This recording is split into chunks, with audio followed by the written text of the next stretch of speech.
Հարգելի գործընկերներ, եկեք մենք Այս որոշումը ո՞նց է գնահատվում։ Ժողովուրդ ջան, եկեք սենց կազմակերպենք, մենք ձեզ, պարոն Կարապետյան, ավելի քաղաքակիրթ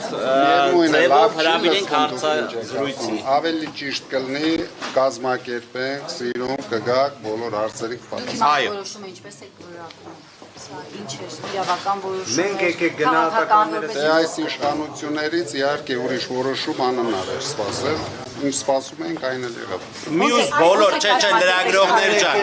ձեր բոլոր հարցերին կտրվեն պատասխան։ Շանսերը գնահատում ենք ուղիղ 100%։ Իսկ եթե 100%-ը չլինի, պատրաստ եք ընդդիմություն աշխատել։ Չի կարա չլինի։ Ոչ մի բանի պատրաստ չենք։ Միայն գործընկերներ մի վարքյան խոսանք Չկա իշխանության եւ դուք կաք իշխանության պատերազմ լինելու։ Հետևաբար նշում է, որ այս կուսակցությունները եռադրող կառույցներ են, եւ եթե կա պատերազմ ինքը բուժման կարիք